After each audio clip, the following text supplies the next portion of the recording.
My business is Upstream Working Capital. I started the business after a career in banking about 2011 with nothing. I had no cash, I had no customers, I had no staff. But I knew there was an opportunity because the banking crisis was at its height, and I realised a lot of SME companies in Northern Ireland were going to struggle for working capital. So I went out and raised some money from friends, family and fools, as they call it. So I remortgaged the house, which my husband still hasn't forgiven me for, and I borrowed money from my father and some high nets who supported me and frankly took a punt at the time. Started the business with nothing, as I said, and today we have over 100 clients, we have over 100 million out the door, and I have 12 full-time staff. The journey for me in starting the business was just transformational, because certainly in my banking days I would have been an individual who, if they asked me to change desks, I would have had to think about it for a few months.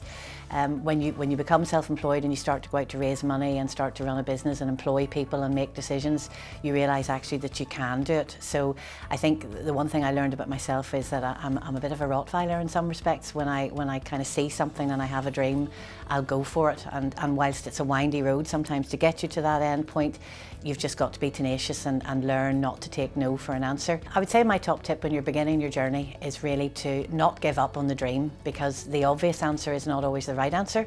When I started my business, I looked for my answers, my investors, my funders in Northern Ireland, and it became apparent very quickly that wasn't the right answer.